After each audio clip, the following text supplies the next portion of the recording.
32,000 square metre पर फैली दुनिया की छठी सबसे ऊंची बिल्डिंग मक्का क्लॉक रॉयल टावर है, जो बुर्ज खलीफा से सिर्फ 227 मीटर ही छोटा है। फिर भी मक्का क्लॉक टावर को बनाने का खर्चा बुर्ज खलीफा से 10 गुना ज्यादा होगा, जो पाकिस्तानी 41 खरब रुपए से भी ज्यादा बनता है। खाना काबा जहां हर रोज हजारों लोग अपने रब को हाजिरी देने आते हैं, वहां दुनिया का सबसे बड़ा क्लॉक टावर मौजूद है। 601 मीटर ऊंचा ये क्लॉक टावर दुनिया का सबसे बड़ा क्लॉक टावर है, जो इंग्लैंड में मौजूद बिग बेन से भी कई गुना बड़ा है। इस क्लॉक टावर में लगी घड़ी का वजन 36,000 टन है, जो तकरीबन 6,000 हाथियों के बराबर बनता है।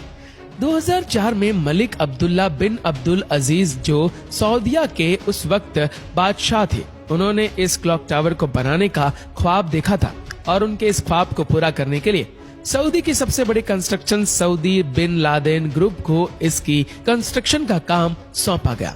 इस मकसद को पूरा करने के लिए मजबूत कंक्रीट के मिक्सचर से बिल्डिंग को बनाने का काम शुरू हुआ और देखते ही देखते 400 मीटर ऊंची 120 फ्लोर्स की बिल्डिंग को तैयार कर लिया गया। लेकिन असल काम तो अब शुरू होना था, क्योंकि अब बारी थी घड़ी के डिजाइन को तैयार करने की, और इस पर्पस के लिए एक ऐसी टीम का होना जरूरी था जिसमें इंजीनियर्स, साइंटिफिक एक्सपर्ट्स और आर्किटेक्चर्स मौजूद हो, जो क्लॉक टावर में लगने वाली घड़ी के डिजाइन को तैयार कर सके।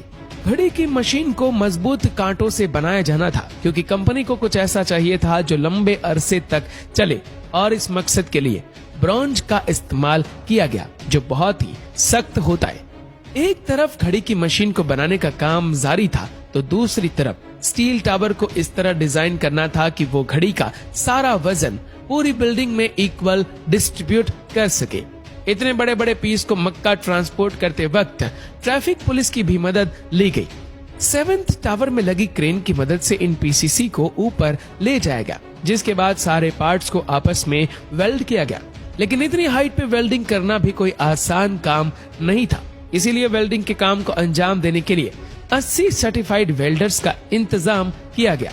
स्टील कंपोनेंट्स को आपस में जोड़ने के लिए वेल्डिंग के साथ साथ 45,000 बोल्ट्स का भी इस्तेमाल किया गया।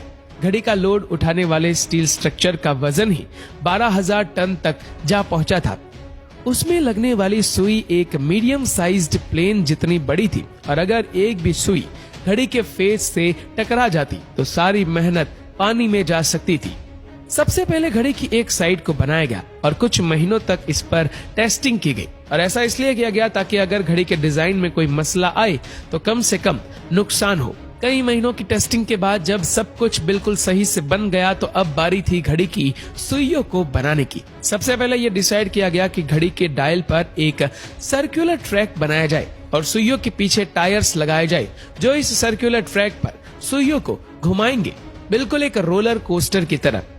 फाइनली ये डिसाइड किया गया कि घड़ी की सुइयों को कार्बन फाइबर से तैयार किया जाए, और वह भी कोई आम कार्बन फाइबर नहीं, बल्कि स्पेस फ्लाइट प्रोजेक्ट्स में यूज होने वाला कार्बन फाइबर, जो वजन में तो काफी कम होता है, लेकिन मजबूती में इसका कोई मुकाबला नहीं। फाइनली घड़ी की दोनों सुइयों को तैयार किया गया, जिनमें से बड़ा कांटा 22 मीटर लंबा और 7,500 किलो वजनी था, जबकि छोटा कांटा 17 मीटर लंबा और 6,000 किलो वजन का था, और ये दोनों ही सुइयां अलग अलग ड्राइव शॉप से चलाई जाती है। अब बारी थी कि इस घड़ी में ऐसी लाइट लगाई जाए जिसकी वजह से दिन और रात के वक्त टाइम को सही से देखा जा सके। घड़ी में लगने वाली लाइट के कलर को सिलेक्ट करने के लिए ह्यूमन आई के बेसिक स्ट्रक्चर को मद्देनजर रखा गया, और कई महीने रिसर्च करने के बाद ग्रीन और व्हाइट कलर को सिलेक्ट किया गया। इसलिए बल्ब्स लाइट को तैयार किया गया जो इस घड़ी को रोशन कर सके, और फिर मक्का क्लॉक टावर में 20 लाख बल्ब्स को लगाया गया, जिसने इस पूरी बिल्डिंग पर 4 चांद लगा दिए। अब बारी थी क्लॉक टावर पर चांद को बनाने की, और इंजीनियर्स के मुताबिक चांद को बनाना सबसे बड़ा चैलेंज था, क्योंकि ये 25 मीटर चौड़ा स्ट्रक्चर स्टील के बगैर ही कार्बन फाइबर से तैयार किया जाना था, और सिर्फ चांद को बनाने में ही 3 महीने का वक्त लगा, जिस पर पाकिस्तानी 700 करोड़ रुपयों का खर्चा होता है।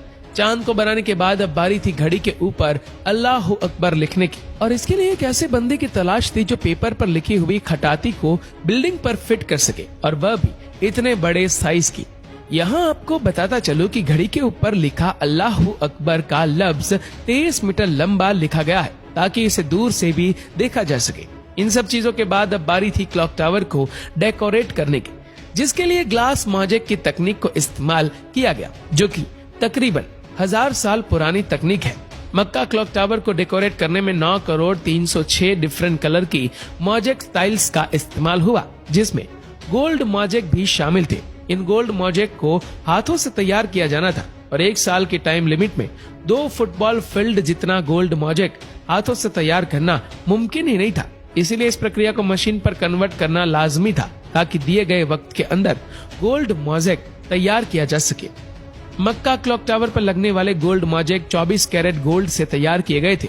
मक्का क्लॉक टावर को आसमानी बिजली से बचाने के लिए चांद के ऊपर 800 फिक्स्ड लाइटनिंग कंडक्टर्स लगाए गए, जो आसमान से गिरने वाली बिजली को अपने अंदर संभाल लेते। क्या आप जानते हैं कि मक्का क्लॉक के चांद के ऊपर एक कमरा भी मौजूद है, जो नमाज पढ़ने के लिए बनाया गया था, और ये नमाज अदा करने का सबसे ऊंचा स्थल है।